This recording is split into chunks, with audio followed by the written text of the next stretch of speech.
রিফাত, ওর তো বাবা নতুন ভাড়াটিয়া এসেছে, ওদের একটু সাহায্য কর। উফ মা, এখন না, খুব ইন্টারেস্টিং সিন চলছে। সিন তো সারা জীবনই চলবে, কিন্তু মানুষজন তো এখনই বাসায় আসছে। ওঠ দ্রুত। আরে, তারা কি প্রথমবার বাসা বদলাচ্ছে? নিজেরাই সামলাক। এই ছেলে, বেকার বসে বসে সিনেমা দেখার সময় আছে, আর একটু সাহায্য করার সময় নেই? মা, তুমি বুঝতে পারছো না, এই সিনেমাটা দারুণ জায়গায় এসেছে। একদম ক্লাইম্যাক্স। ক্লাইম্যাক্সে এসে যদি মোবাইলটা নিয়ে নিই? আহ মা প্লিজ, আমি যাব না। ঠিক আছে, তাহলে মোবাইলটা দাও, আমি দেখে নেই কত ইন্টারেস্টিং। ওকে ওকে, যাচ্ছি যাচ্ছি। এই তো বুদ্ধিমান ছেলে। অনিচ্ছা সত্ত্বেও রিফাত মোবাইল বন্ধ করে দরজার দিকে হাঁটতে থাকে, কিন্তু তখনও তার মনে একটাই প্রশ্ন, এই ভাড়াটিয়ার জন্য কি তার মুভির ক্লাইম্যাক্স মিস করতে হলো?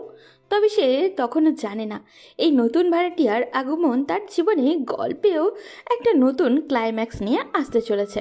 তারপর রিফাত বাইরে গেল, গিয়ে দেখলো যিনি তাদের বাসা ভাড়া নিয়েছে তিনি দাঁড়িয়ে আছেন। রিফাত তাকে জিজ্ঞাসা করলো, আসসালামু আলাইকুম। ওয়ালাইকুম সালাম। আঙ্কেল, আপনি কি নতুন ভাড়াটিয়া? হ্যাঁ বাবা, আমি হাসান আহমেদ। তুমি কি এখানে থাকো? হ্যাঁ, ওপরের ফ্ল্যাটে। আসলে আমার আম্মু আমাকে পাঠিয়েছেন আপনাদের সাহায্য করতে। ওহ। তারপর রিফাত তাদের কাজে সাহায্য করতে লাগলো। প্রায় 3 ঘন্টা হয়ে গেছে, এখনও কাজ শেষ হয়নি, আর তার ভাড়াটিয়া আঙ্কেল নবাবের মতো তাকে অর্ডার করেই যাচ্ছে, এটা করো ওটা করো।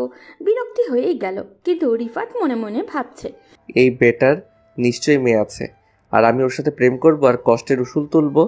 কিছুক্ষণ পর রিফাত খেয়াল করলো আঙ্কেলের স্ত্রী আর তার পিচ্ছি ছেলেকে নিয়ে বাসায় ঢুকছে। তাদের দেখেই রিফাতের মনটা খারাপ হয়ে গেল। কত শখ ছিল তাদের একটা মেয়ে থাকলে চুটিয়ে প্রেম করবে, তা তো আর হলো না। রিফাত বিরক্ত নিয়ে বলল। দূর কপালের দোষ, আমার জীবনে প্রেম ভালোবাসা নাই। ঠিক তখনই পিচ্ছিটা তার আম্মুকে বলল। আম্মু, আপু আসবে কখন? এই তো চলে আসবে। এই কথা শুনে রিফাতের মনটা বেশ ভালো হয়ে গেল। খুশিতে নাচতে মনে হচ্ছে ওর। তার মানে একটা মেয়ে আছে, তাই সে খুশিতে আরও কতক্ষণ কাজ করলো। হঠাৎ করে কিসের সাথে যেন ধাক্কা খেলো রিফাত। তার মনে হচ্ছে সে এখন তুলার বস্তার উপরে আছে। তখনই কে যেন চিৎকার দিয়ে উঠল আর রিফাতকে বলল। এই ছেলে, চোখ কোথায় থাকে? ঠিক তখনই রিফাত অবাক হয়ে বলে। এটা তুলার বস্তা না, একটা মেয়ে, আর মেয়েটা দেখতে খুব সুন্দর। হাঁ করে তাকিয়ে আছে রিফাত। তার মনের মাঝে কেমন কেমন লাগছে। প্রথম দেখায় রিফাত তার প্রেমে পড়ে গেছে। রিফাত ভাবতে লাগলো, যেইভাবে হোক এই মেয়েকে আমার বউ বানাতেই হবে। মেয়েটার দিকে রিফাত এক পলকহীন ভাবে তাকিয়ে আছে। তখন মেয়েটা বলল। কি হলো? কানে কম শুনছো নাকি? এভাবে হা করে তাকিয়ে কি দেখছো? মুখে মশা ঢুকবে। পরি দেখতেছি। কি দেখছিস? পেতনি দেখতেছি। আপনি দেখতে একদম পেতনির মতো। তুই আমাকে ধাক্কা দিয়ে ফেলে দিলি কেন? চোখ কি পকেটে নিয়ে চলাফেরা করিস? চোখ পকেটে না, কপালে নিয়ে চলাফেরা করি। আর আপনি তো আমাকে ধাক্কা দিলেন। সুন্দর ছেলে দেখলে মাথা ঠিক থাকে না, তাই না? কি বললি? আমি ধাক্কা দিছি? হ্যাঁ, আপনি ধাক্কা দিয়েছেন, তা নয়তো কি? দাঁড়া, আব্বুকে বলে তোকে এক্ষুনি কাছ থেকে বিদায় দিতেছি। আলহামদুলিল্লাহ, তাড়াতাড়ি করেন। ভাই, আপনাদের বলে বোঝাতে পারবো না, এই কথা বলায় আমি অনেক খুশি হয়েছি। আব্বু, আব্বু, এইদিকে আসো। কি হয়েছে মা? এইদিকে আসো, এই ছেলেকে এখনই বাসা থেকে বিদায় করো। কেন? ও কি করেছে? আমার সাথে ঝগড়া করছে। আরে মা, তুই একটু শান্ত হো, আর রুমে গিয়ে ফ্রেশ হয়ে নে। আর ও কাজের ছেলে না, এই বাসার মালিকের ছেলে। আচ্ছা, আমি যাচ্ছি। এই বলে মেয়েটি চলে গেল। তখন আঙ্কেল রিফাতকে বলল। আচ্ছা বাবা, তুমি কিছু মনে করো না, ও একটু জেদি, রেগে যায় অল্পতেই। না আঙ্কেল, সমস্যা নেই। আচ্ছা, অনেক কাজ করেছো, এখন রুমে গিয়ে রেস্ট নাও। আচ্ছা আঙ্কেল। তারপর রিফাত চলে আসলো আর মনে মনে বলল। শালারে, এতক্ষণে মায়ার নজরে পড়িয়েছে, কাজ করাতে করাতে একদম নাজেহাল করে দিয়েছে। তারপর রুমে এসে ফ্রেশ হয়ে একটা লম্বা ঘুম দিল। এক ঘুমে রাত কাবার। সকালে উঠে সকালে প্রকৃতি দেখতে ছাদে চলে গেল। কিছুক্ষণ পর ওই মেয়েটাও আসলো। এসেই রিফাতকে বলল। সরি কেন? কালকে খারাপ ব্যবহার করার জন্য। আসলে আমিও সরি, আপনাকে পেতনি বলার জন্য। আমাদের তো পরিচয় হলো না। আচ্ছা, তোমার নাম কি? রিফাত আহমেদ। তোমার নাম কি? আমার নাম জারা। কোন ক্লাসে পড়ো তুমি? Inter second year. আপনি? মেডিকেলে পড়ি। আমি তোমার সিনিয়র, সো আপু বলে ডাকবে কিন্তু। আচ্ছা ঠিক আছে। কিন্তু আমি তোমাকে তুমি করে বলবো। আচ্ছা। তারপর দুজনে মিলে অনেকক্ষণ আড্ডা দিল। আড্ডা দেওয়ার পরে রুমে চলে আসলো। রুমে এসে বসে আছে রিফাত। এমন সময় জারার আম্মু আসলো আর রিফাতকে বলল, বাবা, আমরা তো এখানে নতুন এসেছি, সুতরাং আমরা তো এখানে বেশি কিছু চিনি না। তুমি যদি যারাকে ওর মেডিকেল কলেজে দিয়ে আসতে তাহলে খুবই ভালো হবে, আমাদের নিশ্চিন্তে থাকতে পারবো। আচ্ছা আন্টি, সমস্যা নাই, আমি দিয়ে আসবো। তোমাকে অসংখ্য ধন্যবাদ বাবা। আরে ধন্যবাদ দিয়ে ছোট করবেন না, আমি তো আপনার ছেলের মতোই। এরপর আন্টি রুম থেকে চলে গেলেন। রিফাত নাস্তা করে রেডি হয়ে বের হলো, কিন্তু 2 ঘন্টা হলো বাইরে যাবার অপেক্ষায় দাঁড়িয়ে আছে সে, কিন্তু জারার কোনো দেখাই মিলছে না। রিফাত মনে মনে বলে, এই মেয়ে ডাক্তার হলে শিওর মানুষ মারবে। রোগীর কাছে যাওয়ার আগেই রোগী আল্লাহর কাছে পৌঁছে যাবে। রিফাত এইসব কথা ভাবছে, ঠিক তখনই তাকিয়ে দেখলো মহারানী জারা আসতেছে। এত লেট করতে পারে মেয়েরা, যেটা না বললেই নয়, সব কাজে লেট। কিন্তু আমার এক বোন আছে, তিনি যে কোনো কাজে আগেই রেডি হয়ে যেতেন। তার জন্য আমার পক্ষ থেকে দোয়া ও ভালোবাসা রইল। কিন্তু যারা যেভাবে সেজে নিচে আসছে, রিফাত তো পুরাই অবাক হয়ে হাঁ করে তাকিয়ে আছে। চোখের পলও সরাতেই পারছে না তার দিক থেকে। ঠিক তখনই যারা কাছে এসে তাকে বলল, কিরে, হা করে বলদের মতো তাকিয়ে কি দেখছিস? মুখ বন্ধ কর, নয়তো মশা ঢুকে যাবে। দেখি না, ভাবতেছি। কি ভাবতেছিস? তুমি কলেজে যাচ্ছ নাকি পার্কে ঘুরতে যাচ্ছ? চুপ কর বেয়াদব, যা রিক্সা ডাক দে। ওকে ডাকতেছি। ওই মামা, এইদিকে আসো। কোথায় যাবে? মেডিকেল কলেজের সামনে। ওকে উঠে তারপর যারা উঠলো আর রিফাত দাঁড়িয়ে আছে। তখন যারা তাকে বলল, কি হলো, উঠছিস না কেন? না মানে। কি এত মানে মানে করছিস? ওর তাড়াতাড়ি। রিফাত আর কিছু না বলে সোজা রিক্সায় উঠে গেল। মামা রিক্সা চালাইতেছে, রিফাত রিক্সার এক সাইডে কোণে মতো বসে আছে, আর যে কোনো সময় পড়ে যেতে পারে। তাছাড়া অনেক আনইজিও ফিল করছে ও। আর তাছাড়া কোনো মেয়ের সাথে কোনো দিন রিক্সায় ঘুরবে এটা কখনো ভাবেনি সে, তাই লজ্জা করছে প্রচণ্ড। কারণ রিফাত কখনোই কোনো দিন কোনো মেয়ের সাথে এতটা মিশতো না, এমনকি মেয়েদের সাথে কথা অবধি বলতো না। রিফাত যে ভীষণ আনইজি ফিল করছে এটা যারা বুঝতে পারলো, আর রিফাতকে বলল, কিরে, ওভাবে বসে আছিস কেন? যে কোনো সময় পড়ে যাবি তো, ঠিক হয়ে বস। না মানে। ধুর বোকা, লজ্জা পাওয়ার কিছু নেই, এদিকে চেপে বস। তখন রিফাত আর কিছু না বলে চেপে বসলো, কিন্তু বুকের ভিতর কেমন জানি ধুকধুক করছে ওর। রিফাত কোনো মতে জারার কলেজের সামনে পর্যন্ত গেল। ভাড়াটা জারাই দিচ্ছে। অবশ্য রিফাত দিতে চেয়েছিল, কিন্তু জারা বলল আমি দিচ্ছি, তাই রিফাত আর কিছু বলল না। এমন সময় জারার বান্ধবীরা দেখলো তাদের। দেখেই একটা বান্ধবী বলল, আরে যারা, এটা আমাদের দুলাভাই নাকি? ও তোদের দুলা ভাই না, তোদের ছোট ভাই। ওহ। তারপর যারা রিফাতকে সবার সাথে পরিচয় করিয়ে দিল। তারপর যারা তার ক্লাসে চলে গেল। রিফাতও চলে আসলো ও তার কলেজ ক্যাম্পাসে। আসতেই তার বন্ধুরা তাকে বলল, মামা, ট্রিট দে তাড়াতাড়ি। কিসের ট্রিট? ওরে আমার নেকা শোনা রে, কিছু বুঝো না, ফিডার খাও, তাড়াতাড়ি ট্রিট দে আমাদেরকে। আরে শালা, সোজাভাবে বল, কিসের ট্রিট? ডুবে ডুবে জল খাও, মনে করছো আমরা কিছুই জানি না? তুই রিলেশন করছিস, সো ট্রিট দাও মামা, কোনো ফাঁকিবাজি চলবে না। মানে কি বলছিস? আমি কখন কার সাথে রিলেশন করলাম? কি যাতা বলছিস? আমি কিছুই বুঝতে পারছি না। তারপর তার বন্ধুরা তাকে একটা ভিডিও দেখালো। রিফাত আর যারা যে রিক্সায় করে আসছিল সেই ভিডিওটা দেখে রিফাত তো বন্ধুদেরকে বলল, আরে ভাই বিশ্বাস করো, এটা আমার জিএফ না। তোর জিএফ না হলে এক রিক্সায় করে আসবি কেন? আর ইয়ার বিশ্বাস কর, আমার পুরোটা বলতে না দিয়ে এক বন্ধু বলে উঠলো, শালাকে ধরে ক্যান্টিনে নিয়ে চল, দেখি ট্রিট না দিয়ে যাবে কোথায়। এই কথা বলে ওরা সবাই রিফাতকে ক্যান্টিনে নিয়ে গেল। শালারা এমন খাওয়া দিতেছে, আমার মনে হয় এত খাবার জীবনেও খাই নাই। আমার পকেটের 12টা বাজাই দিছে। তারপর তো খাওয়া দাওয়া শেষে অনেকক্ষণ সবাই মিলে আড্ডাও দিল। এরপর বাসায় যাওয়ার জন্য রিক্সার জন্য অনেকক্ষণ অপেক্ষা করছে, কিন্তু রিক্সা আসছে না। রিফাত মনে মনে বলল, মনে হয় না আজ রিক্সা আমার কপালে আছে।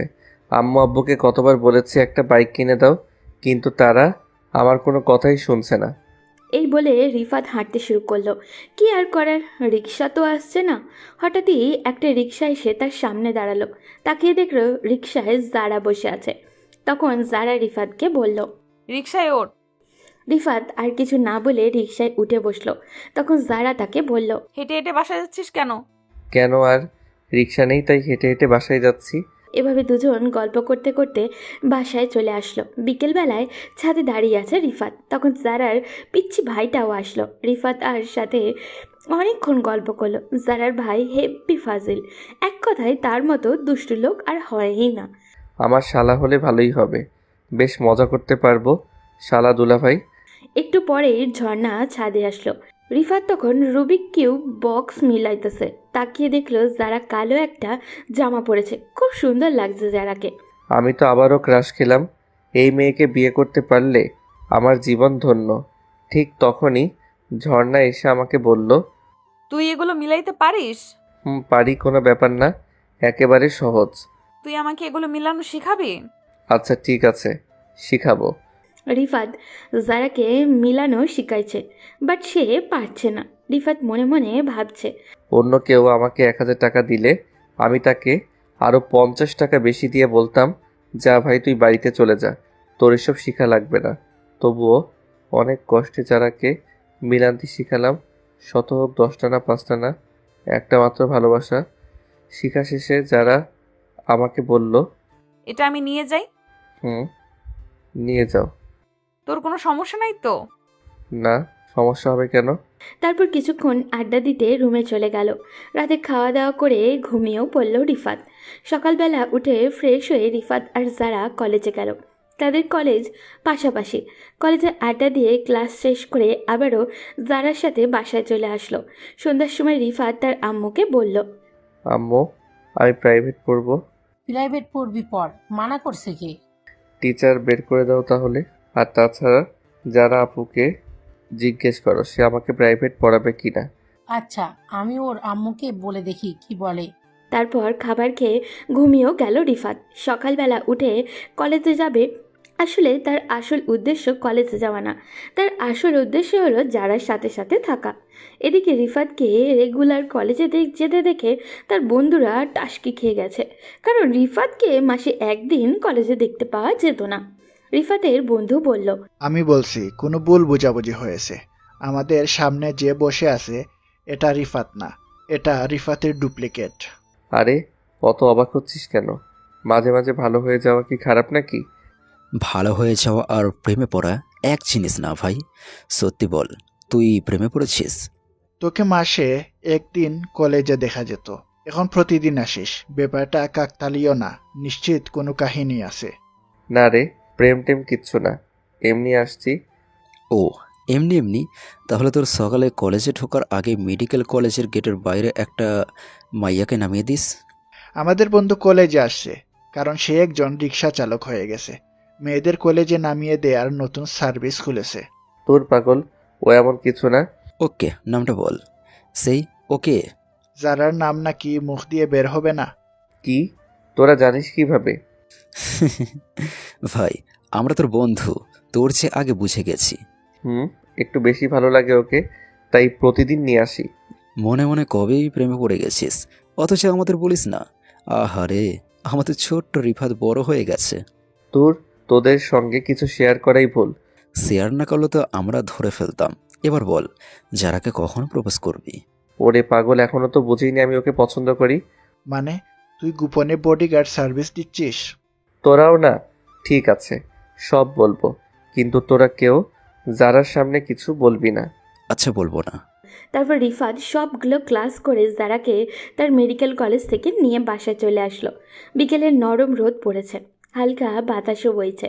ছাদের এক কোণে দাঁড়িয়ে আছে রিফাত আর জারা। দুজনেই রেলিং ধরে নিচের রাস্তার দিকে তাকিয়ে আছে। চারপাশে পাখির ডাক, দূরে অজানা ধ্বনি ভেসে আসছে, যার মুখের উপর বাতাসে তার চুলগুলো এসে পড়ছে কিছুক্ষণ পরপর। জারা চুলগুলো সরিয়ে রিফাতকে বলল, তুমি হঠাৎ এত রেগুলার কলেজে যেতে শুরু করলে কেন? হঠাৎ? মানে আগে তো শুনলাম মাসে 1 থেকে 2 দিন কলেজে যেতে, এখন প্রতিদিন যাও কেন? এটা কি খারাপ কিছু? না, খারাপ না, তবে পরিবর্তনটা একটু রহস্যময় লাগছে। আসলে কলেজে যাওয়ার সময় একটা খুব সুন্দর দৃশ্য দেখতে পাই প্রতিদিন, তাই যাই। সুন্দর দৃশ্য? কি এমন সুন্দর দৃশ্য? তুমি? কি? মানে তুমি যখন আমার সাথে রিকশায় বসো তখন তোমাকে দেখে দিনটা ভালো লাগে, তাই প্রতিদিন যাই। তুমি সিরিয়াস? এই জন্য রোজ কলেজে যাচ্ছ? একদম সিরিয়াস। একটা সুন্দর জিনিস দেখার সুযোগ থাকলে কেউ কি মিস করতে চায়? আমি কিন্তু তোমার বড় আপু হই। তো তাতে কি হয়েছে? সুন্দর জিনিস দেখতে সমস্যা কি? তুমি কিন্তু খুব ফাজিল একটা ছেলে। গল্প করতে করতে সন্ধ্যা হয়ে গেল। তারপর রিফাত রুমে চলে আসলো। তার আম্মু এসে তাকে বলল, যারা তোকে পড়াতে রাজি হয়েছে। ও মা, তাই নাকি? তা কখন থেকে পড়াবে? কালকে বিকাল থেকেই পড়াবে। আচ্ছা ঠিক আছে। পরদিন রিফাত কলেজে গেল না, যারাও গেল না। বিকেলবেলায় রিফাত তাদের বাসায় দরজায় নক দিল। আন্টি এসে দরজা খুলেও দিল। তারপর রিফাত বলল, কেমন আছেন আন্টি? ভালো আছি, তুমি কেমন আছো? জি আন্টি, আমি ভালো আছি। আচ্ছা, যারা আপু কোথায়? ও রুমে আছে। আচ্ছা, তাহলে আমি যারা আপুর রুমে যাই। আচ্ছা যাও। তারপর রিফাত ওর রুমের দিকে গেল। দরজা বন্ধ, তাই দরজায় নক করলো, কিন্তু কেউ খুলল না। তাই রিফাত নিজেই দরজা ধাক্কা দিয়ে ঢুকে গেল। রুমে ঢুকে দেখলো যারা গোসল শেষ করে তোয়ালে পরে আয়নার সামনে দাঁড়িয়ে আছে। হঠাৎই তোয়ালে সরিয়ে ফেললো। রিফাত জারার এই অবস্থা দেখে ভ্যাবাচাকা খেয়ে গেল। একটু পরেই যারা রিফাতকে আয়নায় দেখলো। যারা রিফাতের দিকে তাকিয়ে একটা চিৎকার দিয়ে বলল, আম্মু, আম্মু। রিফাত যারা চিৎকার করা দেখে সেও চিৎকার করে বলতে লাগলো। আন্টি। রিফাত চিৎকার করার দেখে যারা বলল, কিরে, তুই আম্মুকে ডাকছিস কেন? তুমি একা ডাকতেছো তাই, যদি শুনতে না পাই তাই একটু হেল্প করলাম। দাঁড়া, আজকে তোর খবর আছে। কথাটা বলে ওয়াশরুমে ঢুকে গেল। রিফাত তখন বসে আছে। কিছুক্ষণ পর আম্মু আসলো। এসেই বলল, বাবা কি হয়েছে? ঝর্ণা চিৎকার করলো কেন? আসলে আন্টি আপুর টিকটিকি দেখতেছে, তাই ভয় পেয়ে এভাবে চিৎকার করছিল। ও আচ্ছা, আমি তাহলে আসি। কথাটা বলে আন্টি চলে গেল। রিফাত রুমেই বসে আছে। একটু পরই যারা ওয়াশরুম থেকে বের হলো। এরপর এসে তার কলার ধরে বলল, তুই এত বড় বেয়াদব কেন? আমি কি করেছি? অন্য কারো রুমে ঢুকতে হলে নক দিয়ে ঢুকতে হয়, সেটা তুই জানিস না? আমি ঢোকার আগে নক দিছিলাম, কিন্তু তুমি দরজা খুলোনি, পরে আমি ঢুকে পড়েছি। এবার আমার কলারটা ছাড়ো। তুমি টিচার না মাইয়া গুন্ডি? এই কথাটা বলার সাথে সাথেই যারা ছেড়ে দিল আর রিফাতকে বলল, তুই কিছু দেখিসনি তো? আরে কি যে বলো না, আমি অবুঝ দুধের শিশু, নাক টিপ দিলেই দুধ বের হবে। আর আমি কিছু দেখিনি। সত্যি বলছিস তো? একেবারে সত্যি। আচ্ছা, এখন পড়তে বস। কি পড়বো? কি পড়ার জন্য এসেছিস? ও হ্যাঁ, ইংরেজি পড়ার জন্য এসেছি। আচ্ছা, এইটা কি ভার্বের মধ্যে পড়েছে? কি ভাবো? ভাব না, ভার্ব। ও আচ্ছা, কি ভার্ব? পারিস না তুই? পারি না বলেই তো প্রাইভেট পড়তে এসেছি। এটা হলো অক্সিলারি ভার্ব। কি বললা? আজগরালির বাপ? আরে গাধা, অক্সিলারি ভার্ব। ও, অক্সিলারি ভার্ব। তারপর আরও কিছু সময় পেরোল। অনেকগুলো পড়া দিল। আসলেই রিফাত এগুলো আগে থেকেই পারে। হয়তো আপনারা বলবেন, তাহলে প্রাইভেট পড়া দরকার কি? আরে প্রাইভেট পড়ি শুধু যারার কাছাকাছি থাকার জন্য। এরপর সাথে সাথে পড়া কমপ্লিট করে দিলাম। তারপর যারা আমাকে বলল, এত তাড়াতাড়ি মুখস্থ হয়ে গেল? জি হ্যাঁ। Thank you so much. কোথায় টাঙ্কির ভিতর কই মাছ? আরে একটু মজা করলাম তোমার সাথে। ও তাই নাকি? আচ্ছা, কালকে এগুলো শিখে আসবি কেমন? ওকে। আপু, যাওয়ার সময় একটা কথা বলো। বল। তোমার কোমরে যে ছোট্ট কালো তিলটা না, ওইটা খুব সুন্দর। তার মানে তুই সব দেখে ফেলেছিস? না, আমি কিছু দেখিনি। তাহলে তিলটা দেখলে কিভাবে? দাঁড়া বেয়াদব। রিফাত আর এক মুহূর্ত সেখানে না দাঁড়িয়ে একটু দূরে চলে গেল।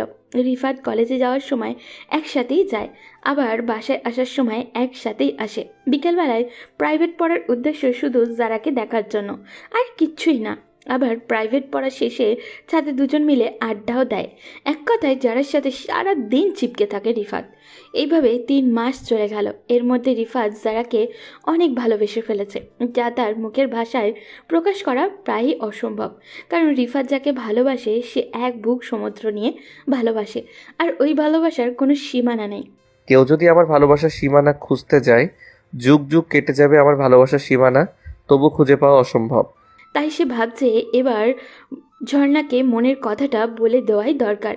কিন্তু মনের ভিতরে অনেক ভয় লাগে তার, তবুও ভাবলো কালকেই জারাকে প্রপোজ করবে।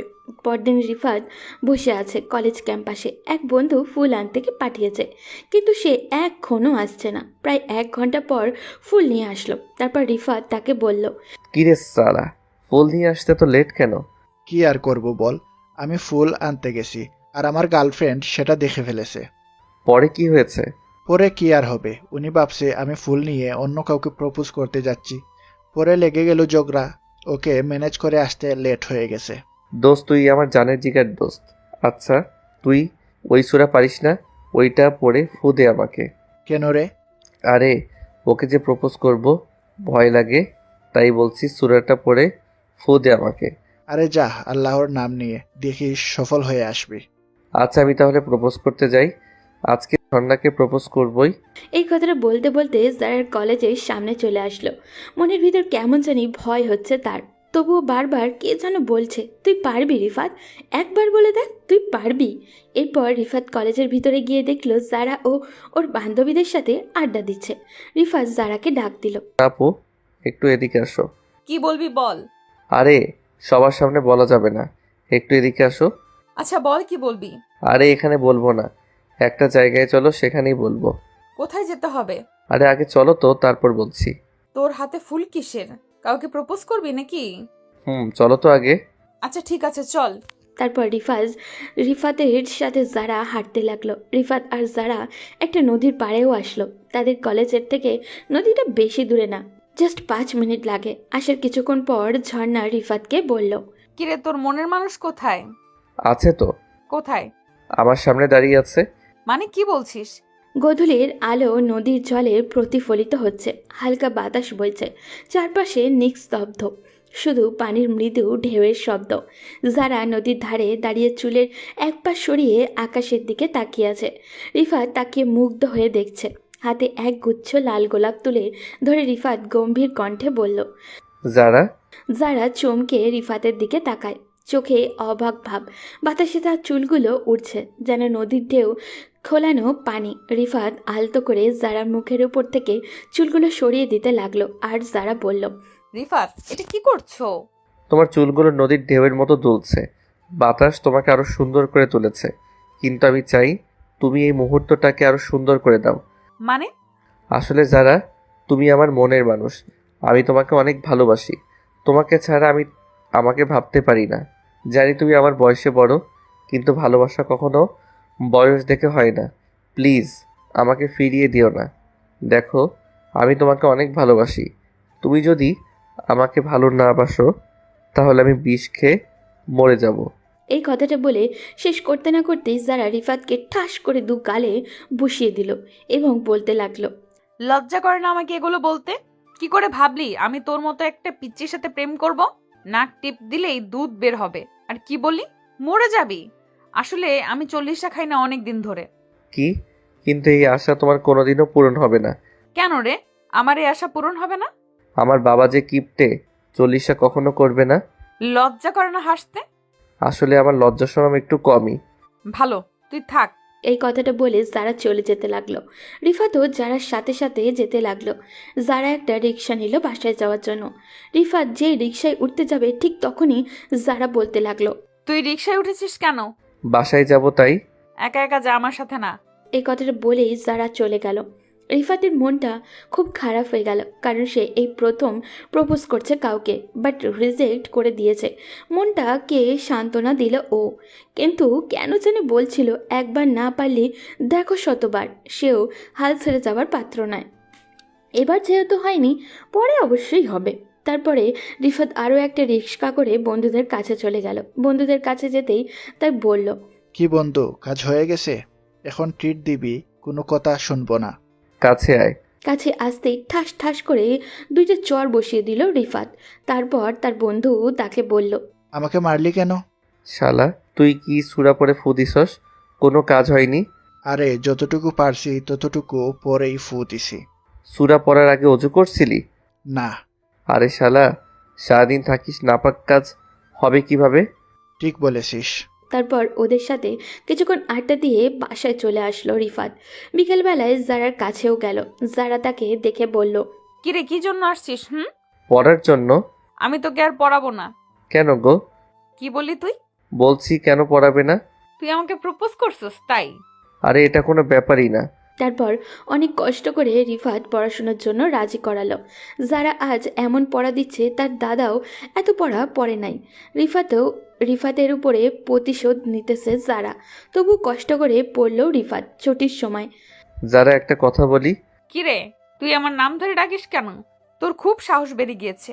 তোর সাহস তো কম না, তুই আমাকে তুই করে বলছিস। বউকে কি বলে ডাকবো? আচ্ছা, এখন থেকে টুনির মা বলে ডাকবো। এই কে তোর বউ?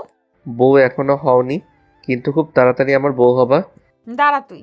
কথাটা বলে যারা ঝাড়ু নিয়ে আসতে গেল। রিফাত এক দৌড়ে বাসায় চলে আসলো। ওদিকে যারা রিফাতের 14 গোষ্ঠী উদ্ধার করছে। বিকেলবেলায় রিফাত ছাদে বসে আছে।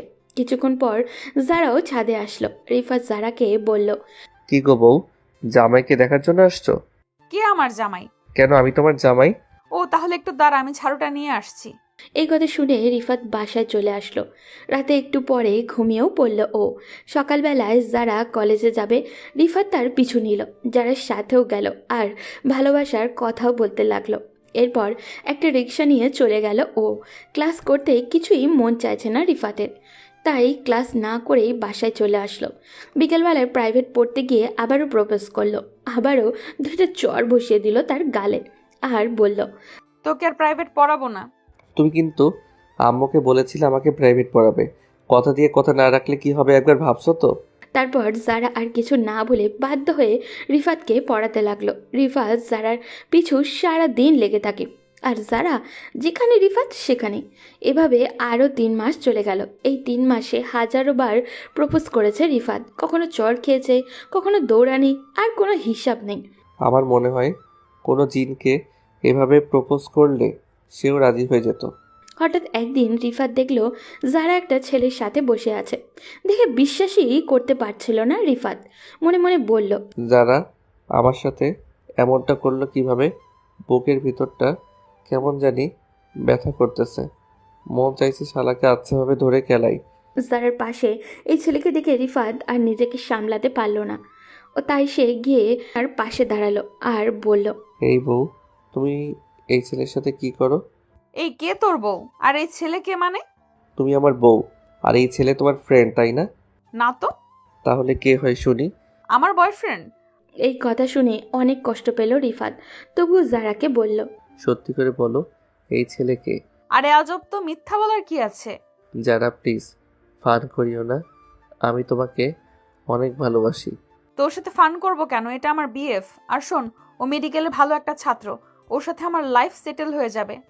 আর হ্যাঁ, তুই বেহায়ের মতো আমার পিছু ঘুরিস না বলে দিলাম। আর ভালো ফ্যামিলির ছেলে হলে এমনিতেই আর আসবি না। রিফাত আর কি বলবে বুঝে উঠতে পারছে না। তারপর রিফাত বলল, আচ্ছা ভাই, ভালো থেকো।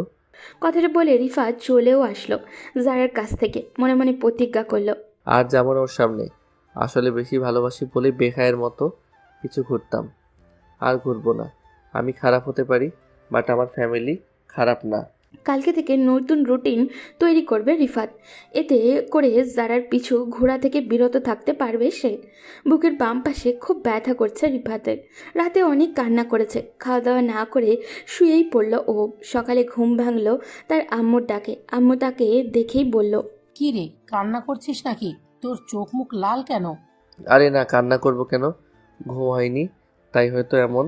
ফ্রেশ হলে ঠিক হয়ে যাবে। ওকে যা, ফ্রেশ হয়ে নাস্তা করতে আয়। ওকে, আসছি, তুমি যাও। এরপর তার আম্মু চলে গেল। রিফাত ফ্রেশ হয়ে নাস্তা করার জন্য গেলেও কিন্তু খেতে ইচ্ছা করছিল না ওর, কারণ বারবার আর কথা মনে পড়ছে। তবুও তার আম্মুর জন্যই খেতে হলো। এরপর নাস্তা করে ছাদেও চলে গেল। ছাদে গিয়ে দেখলো যারা দাঁড়িয়ে আছে। তাকে দেখে আর ছাদে থাকলো না ও, সোজা রুমে চলে আসলো। একটু পর কলেজে যাওয়ার জন্য বের হলো ও। দেখলো যারা দাঁড়িয়ে আছে। রিফাত সোজা নিচের দিকে তাকিয়ে হেঁটে হেঁটে অনেকটুকু পথ চলে আসলো। এসে রিক্সার জন্য দাঁড়িয়ে রইল। যারা তাকে এইভাবে আসতে দেখে পুরাই তো অবাক। এরপর যারা একটা রিক্সা নিয়ে চলে গেল। রিফাতও একটা রিক্সা নিয়ে কলেজে চলে আসলো। তারপর কলেজে ক্লাস করে বাসায় চলে গেল। এখন আর জারার কাছে প্রাইভেট পড়তে যায় না সে, কারণ জারাকে দেখলেই নিজের অজান্তেই চোখের পানি চলে আসে আর খুব কষ্টও লাগে তার। আর তাছাড়া জারার কাছ থেকে দূরে দূরে থাকার চেষ্টা করে ও, তাই প্রাইভেট পড়তে যায় না। তবুও মাঝে মাঝে ভুলবশত সামনে পড়ে যায় জারার। এখনও ছাদে বেশি একটা যায় না রিফাত। যারা ভালো করেই বুঝতে পারছে রিফাত তাকে ইগনোর করছে। যারা রিফাতের সাথে অবশ্য কথা বলতে চায়, কিন্তু এর আগেই রিফাত কেটে পড়ে। যারা রিফাতের রুমে আগে আসতো বাট কম, কিন্তু এখন একটু বেশি বেশি আসে। তার আম্মুর কাছ থেকে খোঁজ খবরও নেয়। যখন রিফাতের রুমে ঢোকে তখন রিফাত অন্য রুমে গিয়ে দরজা বন্ধ করে শুয়ে থাকে। রিফাতের এমন আচরণ দেখে যারা অনেক কষ্ট পায়। এইভাবে কয়েকটা দিন চলে গেল। একদিন রিফাত কলেজ থেকে আসার সময় রিক্সা না পেয়ে রাস্তা দিয়ে হেঁটে আসতেছে। হঠাৎই একটা মেয়ে পিছন থেকে ডেসে তাকে জড়িয়ে ধরল। তখন যারা মেডিকেল থেকে বের হয়ে রিক্সার করে বাসায় যেতে লাগলো। এমন সময় রিফাতকে এই অবস্থায় দেখে ফেললো ও। যারা রাগে লুক নিয়ে রিফাতের দিকে তাকালো, তারপর চলেও গেল। তারপরে রিফাত মেয়েটাকে বলল, কি ব্যাপার, পিছন থেকে জড়িয়ে ধরলেন কেন? আসলে ভাইয়া সরি, আপনাকে পেছন থেকে আমার বয়ফ্রেন্ডের মতো লাগছিল। বয়ফ্রেন্ড হলে কি পাবলিক প্লেসে এভাবে জড়িয়ে ধরবেন? দিলেন তো 12টে বাজিয়ে। কারণ যারা রিফাতকে এভাবে দেখে মনে করেছিল মেয়েটা তার জিএফ। এভাবে জড়িয়ে ধরতে দেখে খুব রেগে গিয়েছিল। রাগে চোখ মুখ একদমই লাল হয়ে গেছে। এরপর রিফাত বাসায় চলে আসলো। রুমে শুয়ে আছে। তখন যারা রুমে ঢুকলো। রিফাত পালতে যাবে তখনই কলার ধরে বলল, কি গো, কোথায় পালাচ্ছ? কই, কোথাও না। আমাকে ইগনোর করো কেন? আরে আপু, আপনাকে ইগনোর করব কেন? আমি তো আপনার কথাগুলো মানার চেষ্টা করছি। এই তুমি আপনি আপনি করতেছো কেন? বড়দের আপনি করে বলবো না তো কি বলে ডাকবো? তাহলে আগে তুমি করে বলতে কেন? আগে আপনাকে ভালোবাসতাম তাই। এখন আমাকে ভালোবাসো না? না, ভালোবেসে আর লাভ নাই, আপনি অন্য কারো হয়ে গেছেন। আরে শুনবা তো আগে। আমার একটু তাড়া আছে, আমি গেলাম। এই বলে রিফাত চলে আসলো। এই কথাগুলো না বললেই যারা বুঝে না প্রিয় মানুষকে দূরে ঠেলে দিয়ে কেমন কষ্ট হয়। রিফাতেরও একসময় এমনই হয়েছিল। কয়েকটা দিন কষ্ট দিয়ে পরে মেনে নিবে সে। রিফাত যারাকে দেখে তার বান্ধবীর সাথে হেসে হেসে কথা বলে। যারা দেখে আর অনেক রেগে যায়। যারাকে রাখতে অবশ্য ভালোই লাগে তার। পরক্ষণে রিফাত মনে পড়ে যায় যারা তো বয়ফ্রেন্ড আছে। আর ইদানিং যারা অনেক শুকিয়ে গেছে। মনে হয় ঠিক মতো খাবার খায় না ও, আর কান্না করে মনে হয়, কারণ তার চোখ মুখ ফুলে লাল হয়ে গেছে। এইভাবে কয়েকটা দিন চলে গেল। একদিন রাতের বেলায় রিফাত বাসায় আসছে। একটা ফ্রেন্ডের জন্মদিনে গেছিল ও। ওইখান থেকে আসতে লেট হয়ে গেছে। এরই মধ্যে বৃষ্টি নামতে লাগলো। এমন সময় রিফাত দেখলো কিছু বখাটে একটা মেয়েকে ডিস্টার্ব করছে। রিফাত ওদের কাছ থেকে গেলেও মেয়েটা আর কেউই নয়, যারাকে দেখে আরও বেশি রাগ উঠেছে রিফাতের। কারণ এত রাতে এখানে কেন এসেছে? রিফাত বখাটেদের বলল, কি ব্যাপার, বড় ভাই মেয়েটাকে ডিস্টার্ব করছেন কেন? তোকে বলা লাগবে? অবশ্যই বলতে হবে। এই কথা বলতেই রিফাতকে এক ঘুষি মারে। তারপর রিফাতও দিল সবগুলোকে উড়াধুরা মাইর। এর এক পর্যায়ে তাদের চাকুর আঘাতে রিফাতের হাত কেটে যায় এবং তারা পালিয়ে যায়। তখন যারা এসে তার ওড়না ছিঁড়ে রিফাতের হাতে বেঁধে দেয় এবং বলে, ছাতার নিচে আসো, লাগবে না। পরে জ্বর আসবে তো। বেশি কথা বললে একা রেখে চলে যাব। ওকে, চুপ করে থাকলাম। তারপর যারা আর কোনো কথা বলল না। রিফাত বাসায় এসে কাপড় চেঞ্জ করে ফ্রেশ হয়ে নিল। তারপর একটা ঘুমও দিল। রাতে তেমন কিছু না হলেও সকালে কেমন জানি জ্বর জ্বর লাগছে রিফাতের। বিকেলে জ্বর আরও বেড়ে গেল। বিছানা থেকে উঠতে পারছে না ও একদমই। সন্ধ্যাবেলায় হসপিটালে নিয়ে গেল রিফাতকে। পরে আর কিছুই মনে নেই তার। পরের দিন সকালবেলায় উঠে রিফাত দেখলো যারা তার বুকের ওপরে শুয়ে আছে। রাতে মনে হয় জেগেই ছিল। রিফাত নড়াচড়া করতেই যারা জেগে গেল। তারপর যারা রিফাতের মাথায় হাত দিয়ে বলল, জ্বর তাহলে একটু কমেছে? হুম। রিফাত, একটা কথা বলি। একটা কেন, হাজারটা বলেন। রিফাত, আমি তোমাকে অনেক ভালোবাসি। আরো কিছু বলবেন?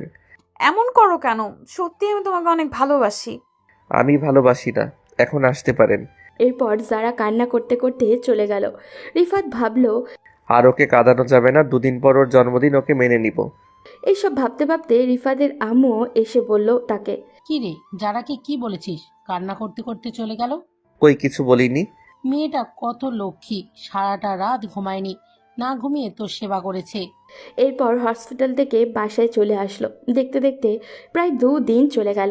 জারার জন্মদিন চলে আসলো। তারপর রিফাত রাতে কল দিলেও জারাকে 5বারের মাথায় কল রিসিভ করলো ও। তারপর রিফাত বলল, যারা একটু ছাদে আসো প্লিজ। এত রাতে কেন ছাদে আসবো? আসতে বলেছি, আসো। একটু পর রিফাত ছাদে চলে আসলো। ঝর্ণা আসার সাথে সাথেই রিফাত ছাদে লাইট জ্বালিয়ে দিল। টেবিলে একটা জন্মদিনের কেক আছে। এগুলো সব আগেই প্ল্যান করে রেখেছে রিফাত। তারপর রিফাত জারাকে উইশ করলো আর একটা আংটি দিয়ে প্রপোজ করলো। আই লাভ ইউ যারা। এভাবে হবে না। তাহলে কিভাবে? আগে গোলাপ ফুল নিয়ে আসো। এত রাতে কোথায় পাবো গোলাপ ফুল? ওকে, ছাদের ওপাশ থেকে ফুল নিয়ে করলেই হবে। তারপর রিফাত ছাদের এক পাশ থেকে ফুল আনলো আর জারাকে প্রপোজও করলো। I love you, do you love me? I will marry you, you will marry me. Kiss, love you too. তারপর দোল্লায় বসে আছে দুজন। যারা রিফাতের কাঁধে মাথা রেখে বসে আছে। যারা বলতে লাগলো, জানো বাবু, আমি তোমাকে অনেক আগে থেকেই ভালোবাসতাম। আমি তোমার পরীক্ষা নিয়েছিলাম, আর ওই ছেলেটা আমার ফ্রেন্ড। ও তাই? হুম। আচ্ছা, এখন একটা কিস দাও। যে যারা রিফাতকে কিস দিতে যাবে তখনই জারার ভাই এসে হাজির। অবশ্য রিফাতের আম্মু আর জারার আম্মু জানে তাদের যে দুইজন দুজনকে ভালোবাসে। জারার ভাই ছাদে এসে তাদেরকে বলল, তোমাদেরকে নিচে ডাকছে। চলো। নিচে গিয়ে যারা পুরাই অবাক, কারণ বাসায় অনেক লোক, সাথে একজন হুজুরও আছেন। রিফাত তার আম্মুকে বলল, কি ব্যাপার আম্মু, ডাকছো কেন? তোদেরকে আজ এখনই বিয়ে দিয়ে দেবো, তাই ডেকেছি। রিফাত তো পুরাই অবাক, মনে মনে খুব খুশি হলো। যারা লজ্জায় মাথা নিচু করে আছে। অবশেষে বিয়েটা হয়েই গেল তাদের। রাত অনেক হয়েছে। অতিথিরা একে একে বিদায় নিয়েছে। রিফাতের ঘরটাকে সুন্দর করে সাজিয়ে দিয়েছে তার বন্ধুরা। নরম আলো, ফুলের সৌরভ আর হালকা মিউজিক যেন একটা স্বপ্নের মতো পরিবেশ তৈরি করেছে। যারা লজ্জায় এক পাশে বসে আছে, মাথা নিচু করে রেখেছে ও। রিফাত দরজা লাগিয়ে ধীর পায়ে এগিয়ে এলো। এই যে ডাক্তার ম্যাডাম, এভাবে চুপচাপ বসে আছো কেন? মনে হচ্ছে যেন ক্লাস টিচারের সামনে দাঁড়িয়ে আছো। চুপ করুন। বাহ, এতক্ষণ তো দিব্যি কথা বলছিলে, এখন চুপ কেন? আমি কি এতটাই ভয়ঙ্কর? ভয় পাইনি তোমাকে। তাহলে? জানি না, সবকিছু কেমন নতুন লাগছে। রিফাত একটু এগিয়ে এলো, জারার পাশে বসলো। একদম কাছে এসে তার হাতটা ধরলো। জারার দম বন্ধ হয়ে আসছে, হাতটা রিফাতের হাতে কাঁপছে। রিফাত নরম স্বরে বলল, তোমার হাত তো ঠান্ডা হয়ে গেছে, লজ্জা পাচ্ছ নাকি? না তো। সত্যি? যারা আরও লজ্জা পেয়ে চোখ সরিয়ে নেয়। রিফাত হেসে উঠল। সে জানে যারা খুবই নার্ভাস। সে একটু দুষ্টুমি করেই বলল, আচ্ছা যারা, আমি তোমাকে কি একটা প্রশ্ন করতে পারি? হ্যাঁ, করো। তুমি কি সত্যি আমাকে ভালোবাসো, নাকি আম্মুর চাপে পড়ে বিয়ে করেছো? এই প্রশ্ন কেন? না মানে এতক্ষণ ধরে একদমই আমার দিকে তাকাচ্ছ না, ভাবলাম হয়তো জোর করে বিয়ে দিয়ে দিয়েছে। আর তাছাড়া তুমি তো আমাকে রিজেক্ট করে দিয়েছিলে। আমি তো তোমাকে বললামই, এটা তোমার পরীক্ষা করার জন্য। আমি তো অনেকদিন ধরেই তোমাকে ভালোবাসি। কথাটা বলার পর যারা একদম চুপ হয়ে গেল। রিফাত অবাক হয়ে তার দিকে তাকিয়ে আছে। তারপর হঠাৎ করেই তাদের ঠোঁটের কোণে এক চিলতে হাসি ফুটল। তাহলে তো আমি খুব লাকি। মানে এত সুন্দর লক্ষ্মী একটা মেয়ে আমাকে ভালোবাসে, ভাবতেই ভালো লাগছে। রিফাত ধীরে ধীরে যারার হাতটা নিজের হাতে নিল। আলতোভাবে তার কপালে একটা চুমুও দিল। এভাবে কি করছেন? তোমার স্বামী হিসেবেই তো করেছি, নাকি ভুল হয়ে গেল? খুব বেশি বাড়াবাড়ি করবেন না। ও তাহলে একটু সময় দেই, তাই না? রিফাত হেসে বালিশে হেলান দিল। কিছুক্ষণ নীরবতা। তারপর যারা একদম চুপচাপ। কিছুক্ষণ পর সে নিজেই ধীরে ধীরে রিফাতের কাঁধে মাথা রাখল। আরে এখন কি তবে লজ্জা কেটে গেছে? রিফাত, কখনো আমায় ছেড়ে চলে যাবে না, কেমন? তুমি কি জানো আমি জীবনে সবকিছুতে একটু ফাঁকিবাজ। মানে ক্লাসে ফাঁকি দেই, ঘুমানোর সময় ফাঁকি দেই। আমি সিরিয়াস। আমিও সিরিয়াস, জীবনে অনেক কিছু ফাঁকি দিয়েছি, কিন্তু তোমাকে ভালোবাসাটা কখনোই ফাঁকি দিব না। যারা শুনে হালকা হাসল। তারপর ধীরে ধীরে নিজের হাতটা রিফাতের হাতের উপর রাখল।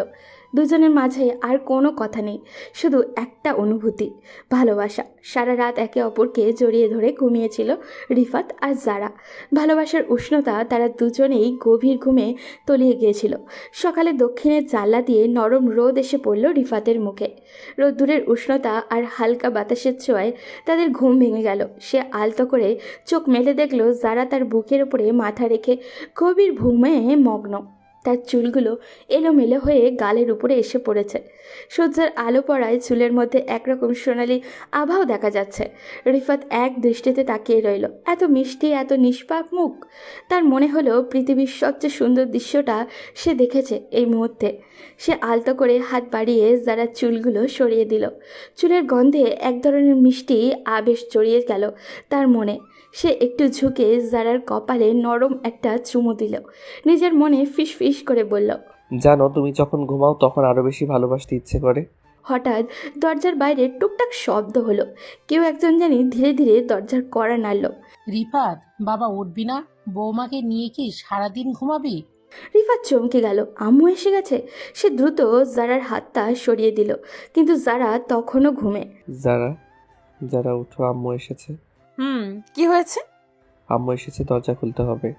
যারা চোখ বড় বড় করে তাকালো। হঠাৎ লজ্জায় গাল টকটকে লাল হয়ে গেল।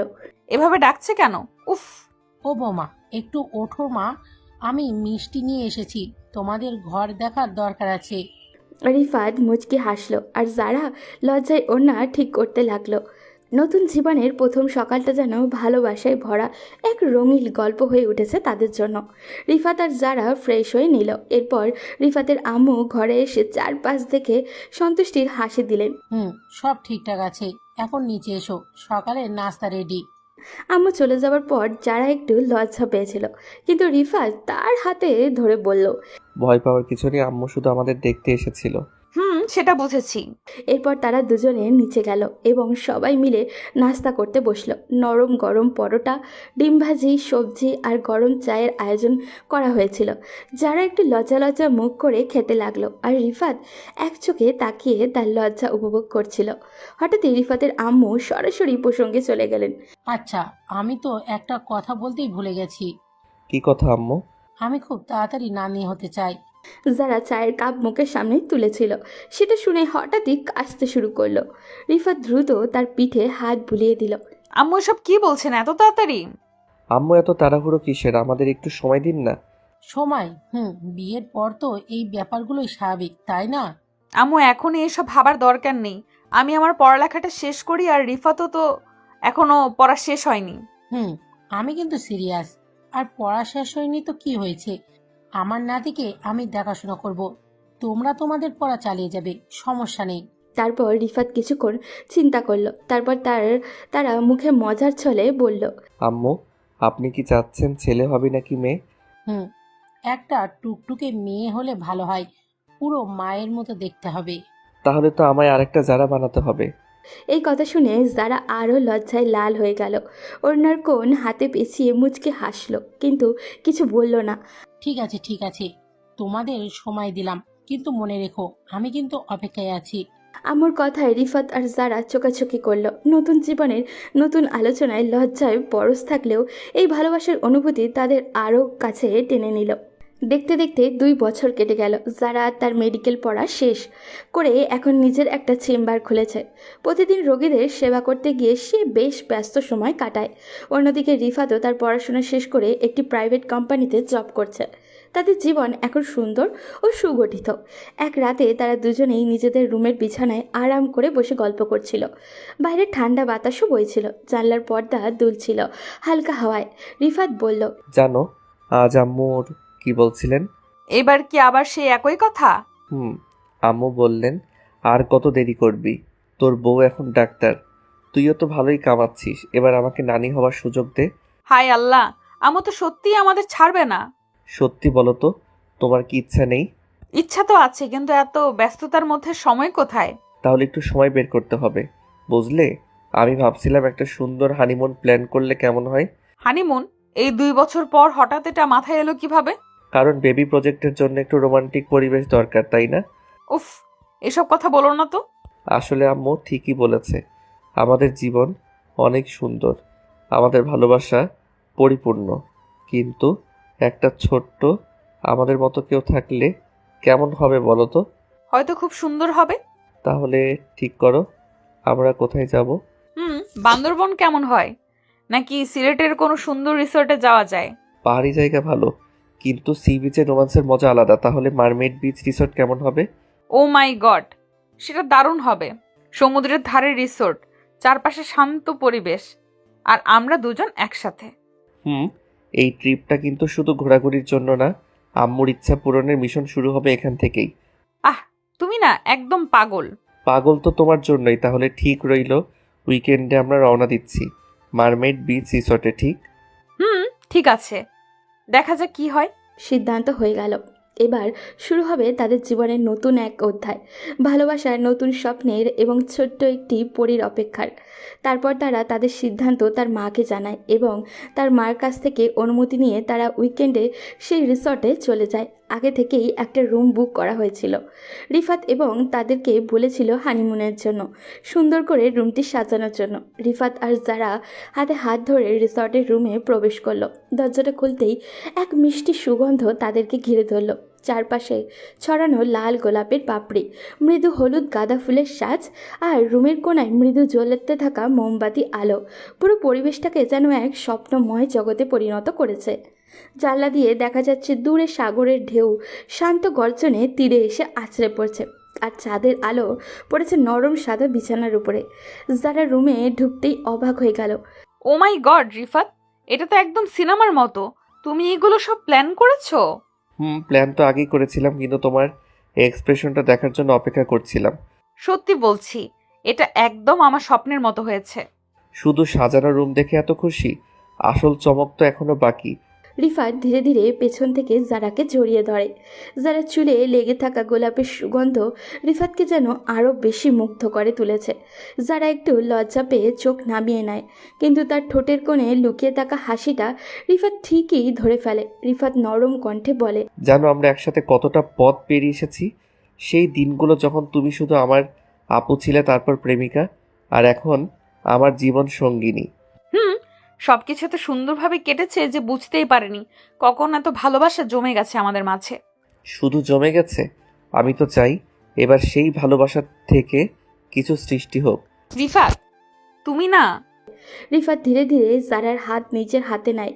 এরপর আলতো করে তার কপালে একটা চুমু খায়। সত্যিকারের আবেগ নিয়ে বলে, আমি চাই আমাদের জীবনের নতুন অধ্যায় শুরু হোক আজকের এই রাত থেকে। আম্মুর স্বপ্নটাও তো পূরণ করতে হবে, তাই না? শুধু আম্মুর স্বপ্ন না, আমাদেরও তো স্বপ্ন। রিফাত হাসে, তারপর জারার মুখের দিকে তাকিয়ে থাকে। চারপাশে রোমান্টিক পরিবেশ, হালকা হালকা বাতাসে দুলতে থাকা পর্দা, মোমের আলোয় আলো ছায়ার খেলা, সব মিলিয়ে মুহূর্তটা যেন এক পরিপূর্ণ ভালোবাসার চিত্র আঁকছে। রিফাত ধীরে ধীরে জারার মুখের কাছে আসে। তাদের নিঃশ্বাস মিলেমিশে এক হয়ে যায়। জারা লজ্জায় চোখ বন্ধ করে ফেলে। রিফাত তার কপালে আলতো করে চুমু দেয়, তারপর মৃদু স্বরে বলে, আমি চাই আমাদের ভালোবাসার সবচেয়ে সুন্দর প্রতিফলন আসুক এই পৃথিবীতে, আমাদের ভালোবাসার সাক্ষী হয়ে। যারা কিছু বলে না, শুধু রিফাতকে আরও শক্ত করে জড়িয়ে ধরে। বাইরে সমুদ্রের ঢেউ আরও উত্তাল হয়ে ওঠে, যেন প্রকৃতিও তাদের ভালোবাসার সাক্ষী হতে চায়। জানলার পর্দা বাতাসে উঠতেই থাকে, মোমবাতির আলো একটু একটু করে কমে আসে। এভাবেই শুরু হয় রিফাত ও জারার নতুন এক অধ্যায়, ভালোবাসার নতুন জীবনের নতুন এক অতিথির অপেক্ষায়।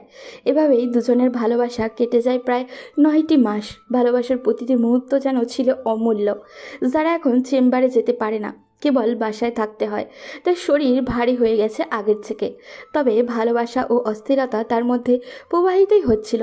একদিন রিফাত অফিসে ছিল আর যারা বাড়ির সিঁড়ি দিয়ে নিচে আসছিল। হঠাৎ করে পা পিছলে যায় আর জারার সিঁড়িতে পড়ে যায়। তীব্র যন্ত্রণায় তার ঠোঁটে বেরিয়ে আসে একটা কষ্টের চিৎকার। রিফাত অস্থির পায়ে হাসপাতালের করিডোরে পায়চারি করছিল। তার হাতে ঘামে ভিজে গেছে, বুকের ভেতরটা অজানা আশঙ্কায় ধক ধক করছে। বারবার সে অপারেশন থিয়েটারের দরজার দিকে তাকাচ্ছে, কিন্তু সময় যেন থমকে গেছে। আল্লাহ, বাচ্চাটাকে সুস্থ রেখো, আমার জারাটাকে ঠিক করে দাও। ঠিক তখনই অপারেশন থিয়েটারের দরজা খুলে গেল। একজন ডাক্তার ধীর পায়ে বেরিয়ে এলেন। তার মুখে এক ধরনের প্রশান্তি ফুটে উঠেছে, কিন্তু চোখে কিছুটা চিন্তার স্পষ্ট। শুভ সংবাদ, বাচ্চাটি সম্পূর্ণ সুস্থ আছে। একটি ফুটফুটে কন্যা সন্তান হয়েছে। রিফাতের চোখে আনন্দের জলে চলে এলো, কিন্তু ডাক্তার তখনও থেমে যাননি। তবে মায়ের অবস্থা এখনও স্থিতিশীল নয়। প্রচুর রক্তক্ষরণ হয়েছে, তার শরীর খুব দুর্বল। আমরা আপ্রাণ চেষ্টা করছি, তবে আপনারা সবাই দোয়া করেন। আমি কি একবার দেখতে পারবো? এখনই নয়, কিন্তু কিছুক্ষণ পর আমরা তাকে আইসিইউতে স্থানান্তর করব। তখন দেখা যাবে। রিফাতের পা যেন আর তাকে ধরে রাখতে পারছিল না। সে ধপ করে চেয়ারে বসে পড়ল, মাথা নিচু করে 2 হাতে মুখ চেপে ধরল। তার কল্পনাতেও আসেনি যে এত আনন্দের দিনে তার জীবনের সবচেয়ে গুরুত্বপূর্ণ মানুষটি জীবন মৃত্যুর সন্ধিক্ষণে থাকবে।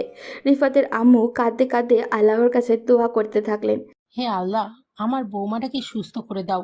ওর জন্যই তো আজ আমাদের ঘর আলোয় ভরে উঠেছে। রিফাতের মাথা তুলে মায়ের দিকে তাকালেন, তারপর ধীরে ধীরে উঠে দাঁড়িয়ে গভীর শ্বাস নিয়ে বললেন, না, আমার যারা আমাকে ছেড়ে যেতে পারে না, সে ঠিক সুস্থ হয়ে উঠবে, আমাদের মেয়ের জন্য, আমাদের ভালোবাসার জন্য। সে জানালার পাশে দাঁড়িয়ে চোখ বন্ধ করলো, মনে মনে শুধু একটাই প্রার্থনা, হে আল্লাহ, আমার ভালোবাসাকে ফিরিয়ে দাও আমাদের নতুন জীবনের জন্য। করিডোরের বাইরে তখন প্রথম সকালবেলার আলো ফুটছিল। নতুন সূর্যোদয় আলো কি নতুন জীবনের বার্তা নিয়ে আসবে কে জানে। পরদিন সকালে হাসপাতালের পরিবেশ ছিল একেবারে পরিবর্তিত। রিফাত তখনও গভীর উদ্বেগে ছিল। গত রাতে তার কাছে যেন একটা দীর্ঘ স্বপ্নের মতো মনে হয়েছিল। গত রাতের অপারেশন থিয়েটারের কঠিন মুহূর্তগুলো তাকে অনেক কিছু শিখিয়েছিল, কিন্তু আজ দিনটা একটু আলাদাই ছিল। ডাক্তার এসে বলেছেন যে যারা অনেকটাই সুস্থ হয়ে উঠেছে এবং তাকে আইসিইউ থেকে বের করে সিটে দেওয়া হয়েছে।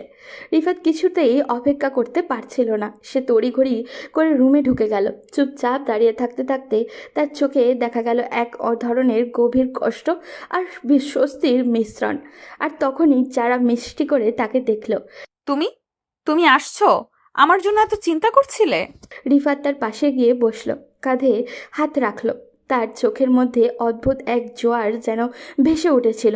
তুমি জানো, যখন তোমার চিৎকার শুনেছিলাম মনে হচ্ছিল পৃথিবীটাই থেমে গেছে। আমি ভেবেছিলাম আমি তোমাকে হারাবো।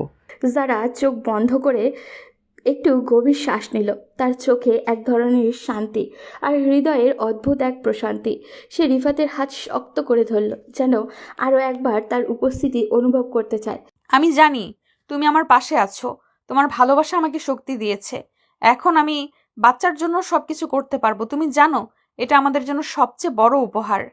হ্যাঁ, আমাদের ছোট্ট পরী এসেছে, আমাদের দুনিয়ার সব থেকে মূল্যবান রত্ন। তাদের চোখে চোখ রেখে কিছুক্ষণ একে অপরকে অনুভব করলো। তারপর কিছু ঘন্টা পর তাদের ছোট্ট বাচ্চাটাকে হাসপাতালের পরিচর্যা করা এনে দিলেন। রিফাতে আর যারা তাকে একে অপরের কাছে তুলে ধরলেন।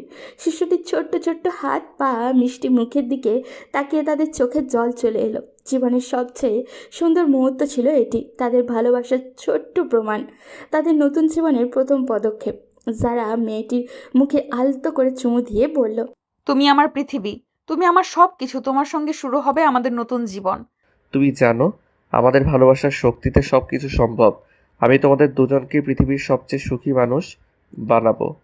আমি জানি তুমি সেই ভালোবাসার রাজা। দুজন একে অপরের দিকে তাকিয়ে রইল। তাদের চোখে ছিল অগণিত কথা, অগণিত অনুভূতি। এখন তারা ছিল একসাথে, এক পরিবার, এক নতুন পৃথিবী গড়ার পথে। এভাবেই তাদের ভালোবাসার পরিসমাপ্তি ঘটল, নতুন এক অধ্যায়ের সূচনাও হলো।